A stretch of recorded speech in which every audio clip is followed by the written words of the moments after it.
Trabajé 10 años en el negocio familiar sin paga porque somos familia. Cuando pedí un contrato me sacaron. Pero el contador me dijo quién realmente era el dueño legal, y ese día, trabajé durante una década entera en el restaurante de mi familia sin recibir un solo salario real, siempre bajo la misma cantaleta de que era nuestro negocio y que algún día sería mío. Yo entré a los 20, apenas había muerto mi papá y todo el mundo andaba con un vacío raro encima, así que cuando mi mamá dijo que lo mejor era mantener el restaurante andando porque era el legado de la familia, yo asentí sin cuestionar nada. Mi tío, hermano de mi papá, apareció casi de inmediato con ese tono de martirizado que usaba cada vez que quería quedar como héroe y anunció que él iba a ayudarnos a sacar esto adelante. Pero con el tiempo esa frase se convirtió más en una amenaza velada que en un gesto de apoyo. Empezó a decidir cosas sin consultarle a nadie, corregía a los empleados enfrente de los clientes como si fuera el dueño, hablaba de la cocina como si él la hubiera montado y poco a poco se volvió el que mandaba de facto. Yo, mientras tanto, hacía absolutamente todo lo que se necesitara sin chistar, y cada vez que preguntaba por qué yo no tenía un salario, mi mamá respondía que no dijera mamadas. Que el negocio era mío también y que debía pensar a largo plazo. Los años se fueron juntando como platos sucios en la tarja.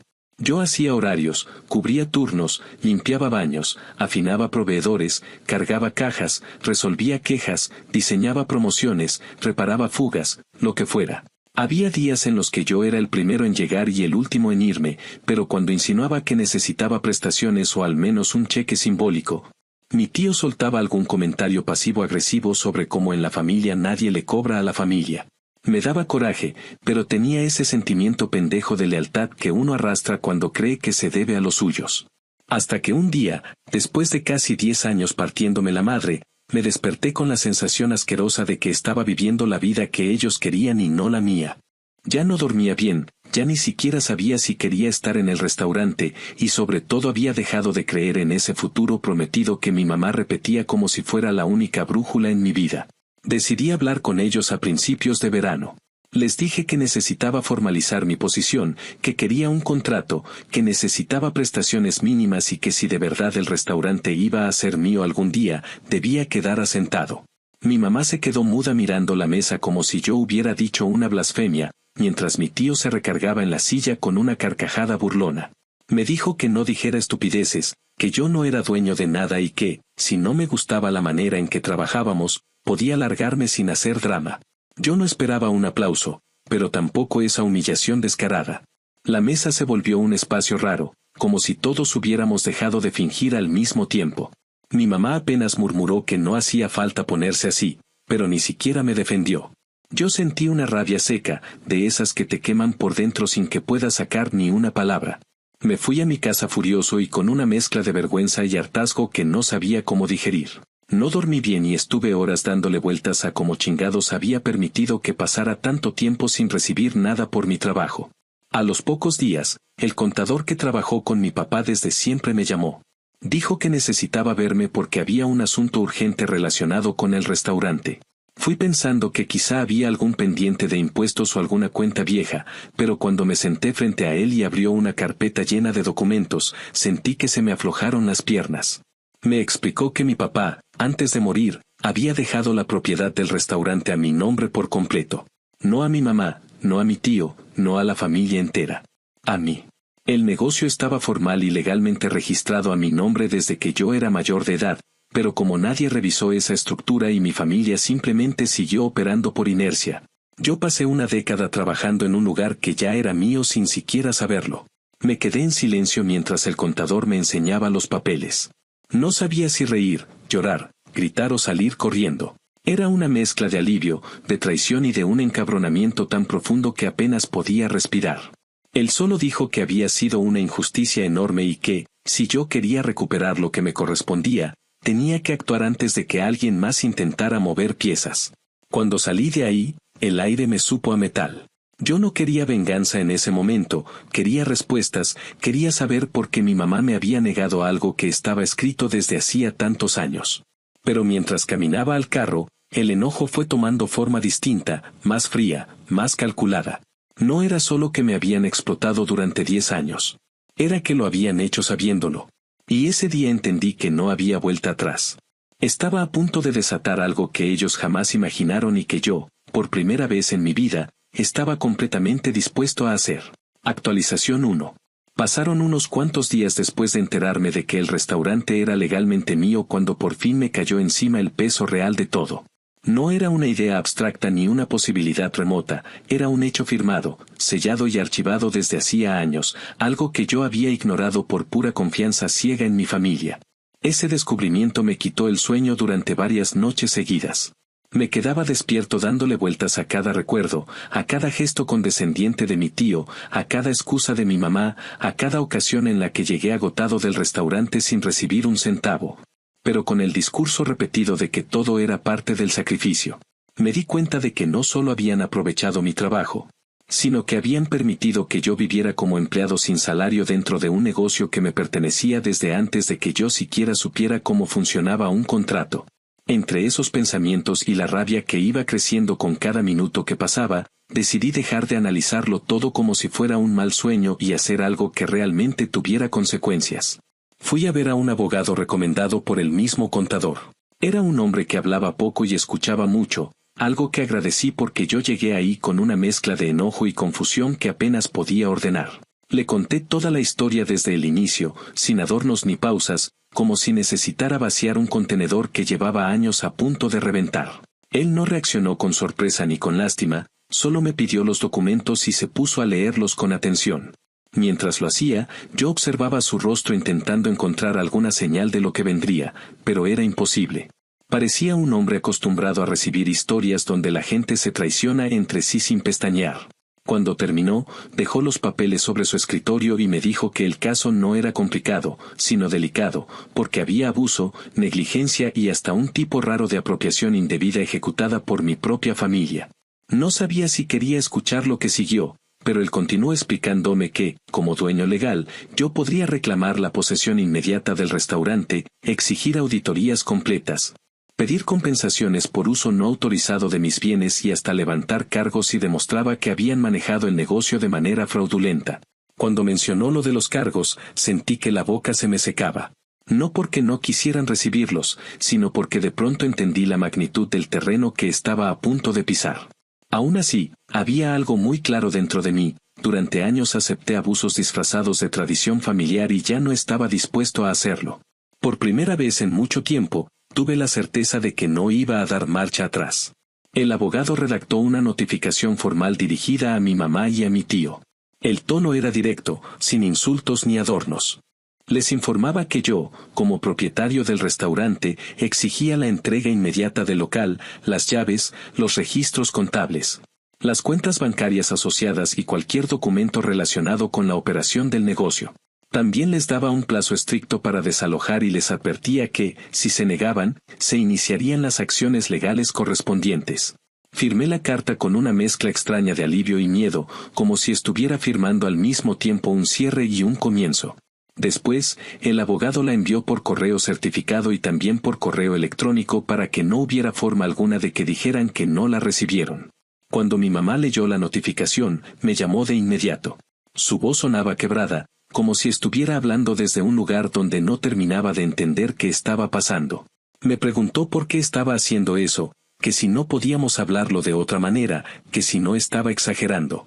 Yo respiré hondo porque odiaba escucharla así, pero también estaba harto de ser el que cedía siempre.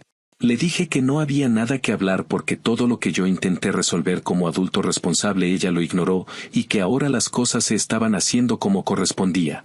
Se quedó callada unos segundos antes de romper en llanto, diciéndome que no entendía cómo podía tratar así a mi propia familia. No le respondí con insultos ni con ironías. Solo le dije que no se trataba de tratar mal a nadie, sino de recuperar lo que me correspondía por derecho y que jamás debió ocultarse. Mi tío reaccionó de manera opuesta. Tardó apenas unos minutos en marcarme y desde la primera palabra estaba gritando. Me acusó de ser un traidor, de destruir la unidad familiar, de querer robar algo que según él había ayudado a construir. Yo escuché en silencio hasta que dijo que había invertido más que yo y que por eso tenía más derecho que nadie. No sabía si reírme o colgarle. Le dije solamente que si de verdad creía que tenía algún tipo de derecho legal podía llevar sus argumentos ante el abogado, porque a partir de ese momento yo no iba a discutir nada directamente con él. Se puso peor, me dijo que sin él el restaurante no existiría, que yo era un malagradecido y que no sabía la magnitud de lo que estaba provocando. Terminé la llamada sin dignarme a contestar la última parte porque ya no tenía sentido seguir escuchando su discurso de víctima. Las 48 horas siguientes fueron una montaña rusa emocional. Mi mamá me mandó mensajes pidiéndome que reconsiderara, recordándome momentos familiares, casi como si quisiera apelar a la nostalgia para que yo dejara el asunto muerto. Mi tío, en cambio, se dedicó a mandar insultos por mensajes que borraba a los pocos minutos, como si creyera que eso lo protegía de algo. Yo guardé todo. Sabía que cada palabra podía servir si esto escalaba. Dormí poco, comí mal y me sorprendió darme cuenta de que la rabia se estaba transformando en algo más frío y más funcional. No era solo enojo, era una claridad que no había sentido en años. Me di cuenta de que toda mi vida adulta había girado alrededor de personas que se beneficiaron de mi trabajo sin reconocerlo y que, por primera vez, estaba poniéndoles un límite. Cuando llegó el plazo establecido, el abogado recibió una respuesta formal de parte de ellos donde pedían más tiempo y alegaban que estaban en proceso de reorganizar todo. El abogado me explicó que era una táctica común para retrasar lo inevitable, pero que mientras no hubiera una negativa explícita todavía podíamos proceder con más calma. Aún así, él recomendó enviar a un agente legal para hacer una inspección del local y documentar el estado en que se encontraba, ya que era muy probable que intentaran ocultar movimientos financieros o sacar cosas del restaurante sin autorización. Me pareció exagerado al principio, pero luego entendí que no se trataba de confianza o desconfianza, sino de protegerme de maniobras que yo jamás hubiera imaginado hace tan solo unas semanas. El día que se hizo la inspección, yo no entré.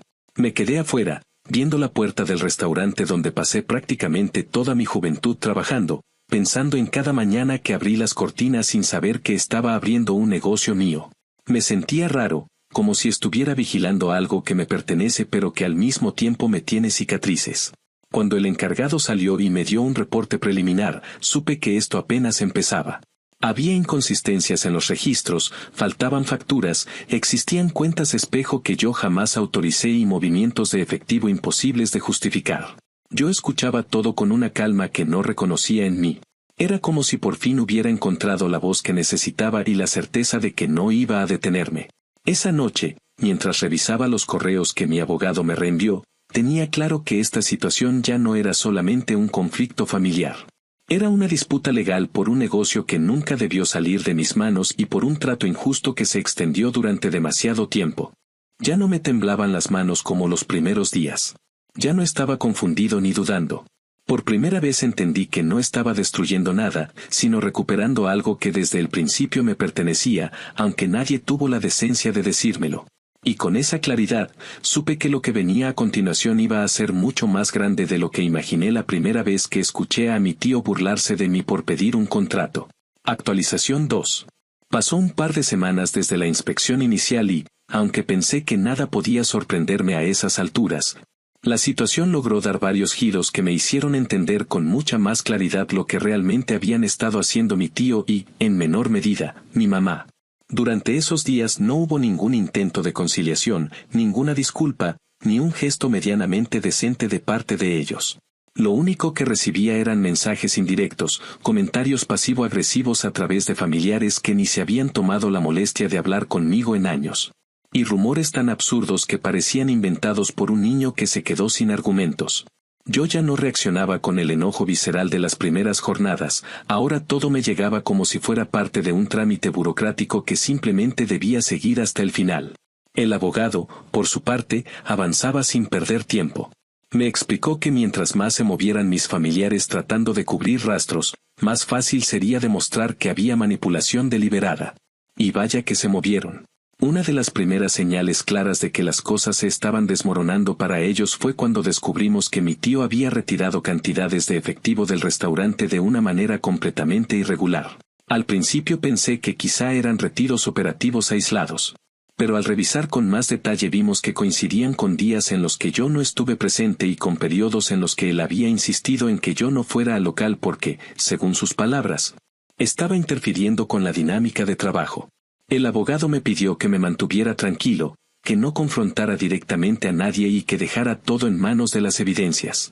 Me resultaba difícil mantener la compostura porque cada hallazgo me reafirmaba que, durante años, había estado cargando con responsabilidades que no eran mías mientras otros se aprovechaban cómodamente del silencio que yo había guardado por creer que eso era lo que hacía una familia. A mediados de esa segunda semana llegó la notificación formal que obligaba a mi tío a entregar las llaves del restaurante y desalojar por completo. La reacción fue tan predecible que casi parecía sacada de un guión repetido en cada conflicto familiar donde alguien pierde el control. Mi tío apareció por fin, no para hablar como adulto, sino para reclamar el supuesto derecho que según él había ganado por haber estado al frente del negocio mientras yo crecí. Su mirada estaba llena de esa mezcla de resentimiento y miedo que solo aparece cuando alguien se da cuenta de que ya no tiene forma de sostener una mentira. Comenzó a hablar sin parar, acusándome de haber planeado todo desde hacía años, diciendo que yo quería verlo arruinado, que estaba destruyendo lo que él había levantado. Yo solo lo escuchaba porque ya no valía la pena discutir. Finalmente, cuando trató de justificar que él había tomado dinero del restaurante para cubrir gastos, el abogado que me acompañaba le pidió las justificaciones correspondientes. Mi tío se quedó mudo y en un arranque de frustración gritó que no tenía por qué explicar nada porque el restaurante había funcionado gracias a él. Fue un momento incómodo, pero también esclarecedor. Ahí quedó claro que no tenía forma de demostrar nada y que había pasado años sintiéndose dueño de algo que nunca le perteneció. Al día siguiente descubrimos algo todavía más grave. Mientras el abogado revisaba documentos contables, encontró movimientos que sugerían que mi tío había estado utilizando el número de identificación fiscal del restaurante para actividades externas completamente ajenas al negocio. No se trataba de desfalcos gigantescos, pero sí de suficientes irregularidades como para levantar sospechas ante las autoridades. Cada detalle que salía a la luz hacía que mi rabia evolucionara a un tipo de indignación más estructurada. Ya no era simplemente sentirme traicionado, era comprender que me habían puesto en riesgo legal durante años sin que yo siquiera lo supiera. Cuando el abogado me explicó que aquello podía convertirse en un problema federal si las autoridades decidían investigarlo a fondo, me quedé con una sensación de incredulidad que tardé en procesar. Nunca imaginé que el hombre que se la pasaba presumiendo ser el más recto de la familia estaba comprometiendo mi nombre y mis documentos fiscales desde hacía tanto tiempo. Mi mamá, mientras tanto, seguía atrapada en una especie de negación emocional que no sabía cómo manejar.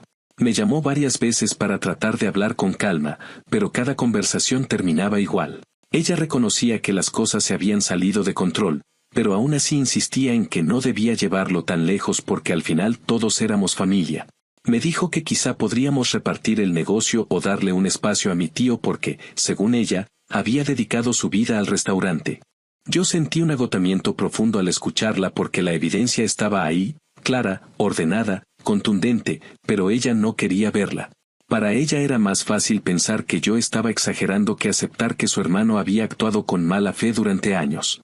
Le dije sin gritar que esa conversación ya no tenía sentido, que no iba a dividir nada ni a cederle ningún espacio a alguien que no solo abusó de mi trabajo, sino que manipuló información legal para su beneficio.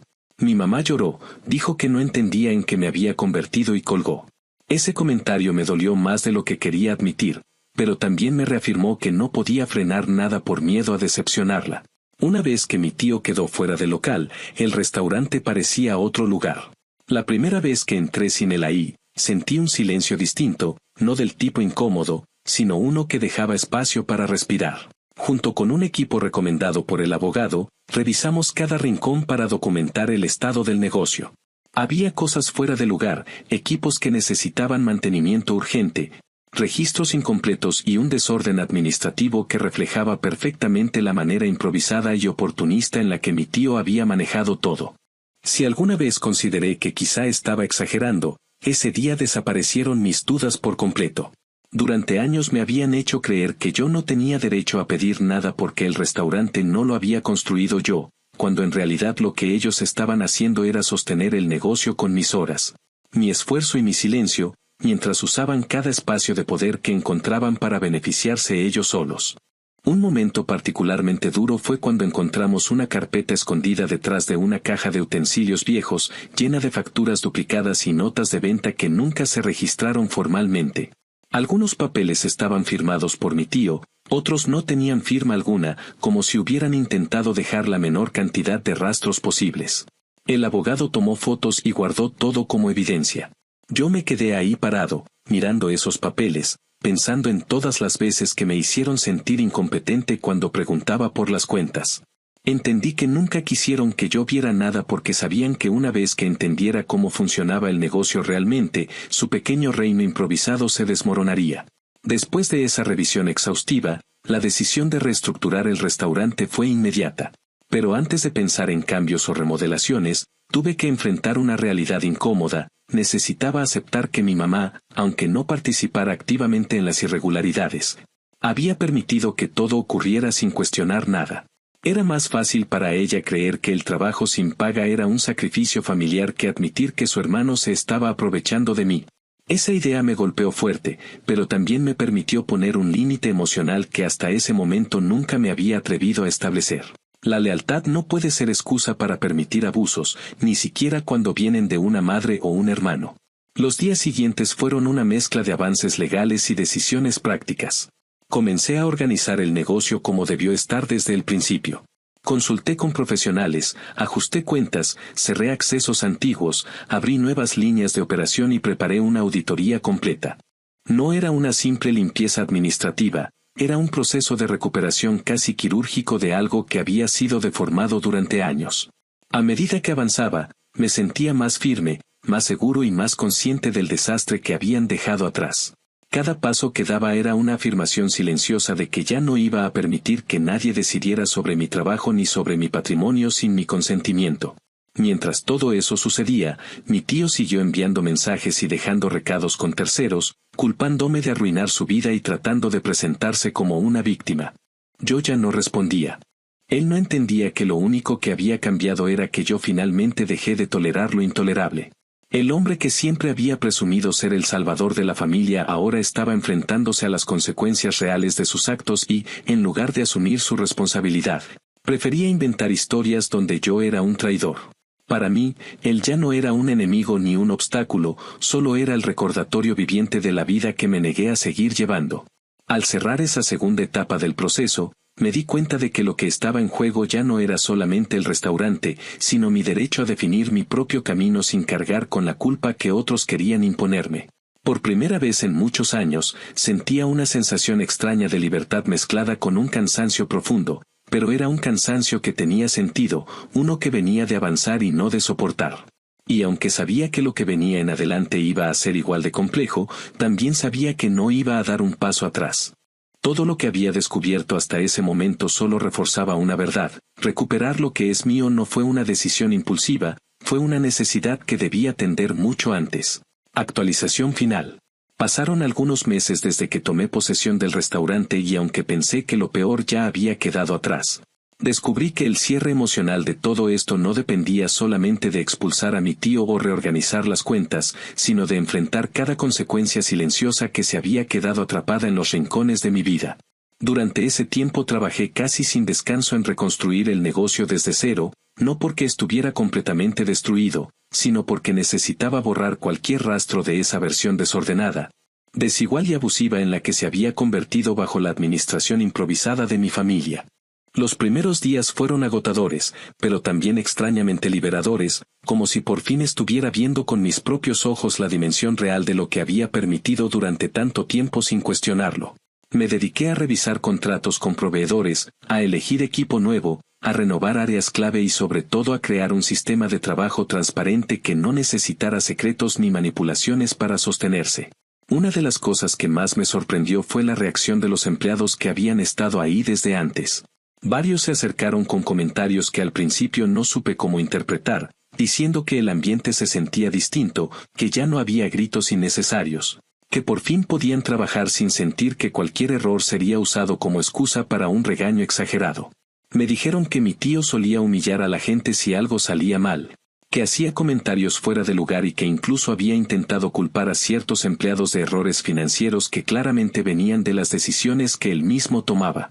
Escuchar esas cosas me provocó una mezcla de molestia y alivio, pero también una sensación de responsabilidad que antes no había tenido tan clara. Me di cuenta de que no solo habían abusado de mí, sino que habían creado un ambiente tóxico para todos, y que ahora tenía la oportunidad de corregir eso de manera definitiva.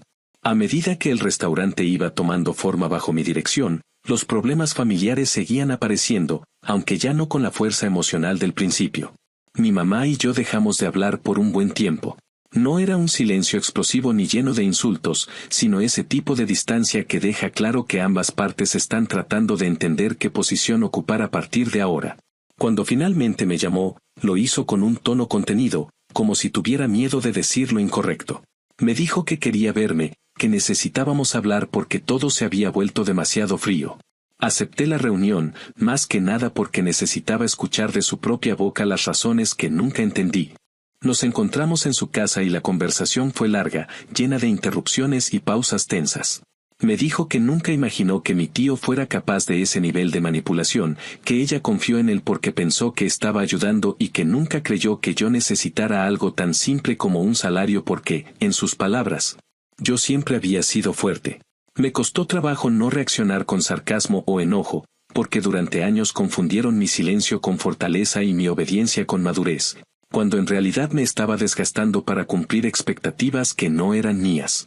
Le expliqué con calma que no se trataba de herirla a ella, sino de poner un límite que debí poner desde el principio. Ella lloró un rato, no de forma dramática, sino con ese llanto bajo que sale cuando alguien por fin entiende que las cosas ya no pueden volver a ser lo que eran. Después de ese encuentro, nuestra relación tomó un ritmo más lento, casi como reconstruir una pared ladrillo por ladrillo sin estar seguro de que quieres que quede como antes. No hablamos todos los días ni intentamos forzar una cercanía que ya no existía, pero dejamos la puerta abierta para un entendimiento diferente. En cuanto a mi tío, optó por desaparecer en lugar de enfrentar la realidad. Sé por comentarios de terceros que sigue diciendo que yo le arruiné la vida, que sin él el restaurante estaría cerrado y que soy un desleal. A estas alturas ya no me afecta. Lo que antes me provocaba enojo o culpa ahora simplemente me recuerda que hay personas que prefieren sostener una mentira antes que asumir la responsabilidad de sus actos. Me di cuenta de que no vale la pena darle espacio en mi mente ni en mi tiempo. Él eligió su historia, por absurda que sea, y yo elegí avanzar sin cargar con la versión distorsionada que creó para sostener su ego. Mientras todo eso se acomodaba en lo emocional, la parte profesional avanzó mejor de lo que imaginé. El restaurante empezó a recuperar clientes que se habían alejado, llegaron nuevos comensales por recomendaciones y, con el paso de las semanas, los ingresos subieron de manera constante. Cuando las cosas comenzaron a estabilizarse, un periódico local se puso en contacto conmigo para hacer una entrevista sobre la renovación del lugar y la nueva administración.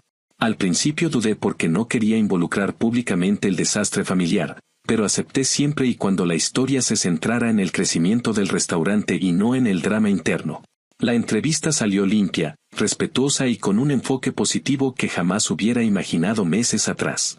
Algunos clientes habituales me reconocieron por la nota y comentaron que les alegraba que el restaurante estuviera en manos de alguien que realmente lo cuidara. Esos comentarios, aparentemente simples, me dieron una sensación de validación que no sabía que necesitaba. Después de tantos años donde se me trató como un recurso gratuito e intercambiable, escuchar que mi trabajo tenía valor fue casi terapéutico. Pero el verdadero cambio vino de algo más personal.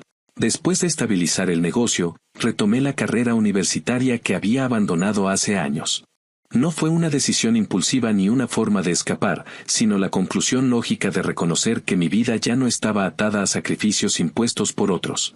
Inscribirme en clases nocturnas fue extraño al principio, casi como entrar en una vida alternativa que siempre estuvo ahí esperando a que yo me dejara de excusas.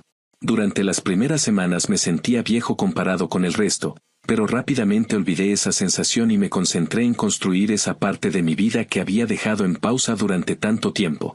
Descubrí que estudiar por decisión propia, y no por obligación o falta de opciones, es una experiencia que te acomoda la mente de una manera distinta. Ya no estaba viviendo bajo el peso de cumplir expectativas ajenas, ahora estaba creando mis propias metas. Hubo un momento particular, uno de esos que no tienen una importancia objetiva pero que emocionalmente se te quedan grabados. Estaba revisando unos documentos sobre el restaurante cuando recibí el primer cheque oficial de mi propio salario, algo que jamás había tenido en los 10 años anteriores.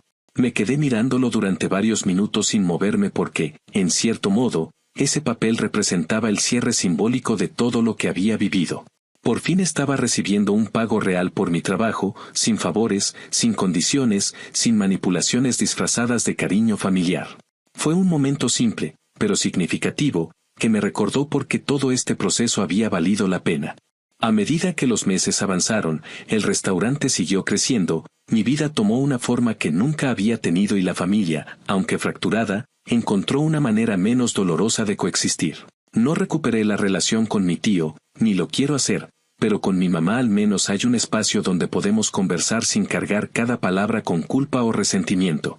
Todo ese proceso me enseñó que la familia no puede usarse como excusa para justificar abusos, que la lealtad no debe ser una cadena y que uno tiene derecho a reclamar lo suyo sin pedir perdón por ello.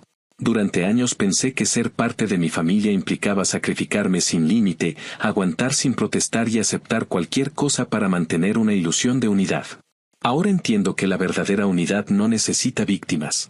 Cuando miro hacia atrás, no siento orgullo por haber llegado a este punto, pero sí siento una especie de tranquilidad madura que antes no conocía.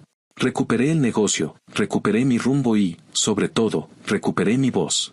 Y aunque sé que esta historia todavía tiene ecos que seguiré procesando con el tiempo, también sé que nada de lo que viene será tan pesado como cargar una década completa de trabajo no reconocido dentro de un espacio que ya era mío desde el principio. Esta vez, por fin, estoy viviendo una vida que yo elegí y no una que acepté por costumbre, miedo o culpa. Y eso, sin duda, es la parte más valiosa de todo este proceso.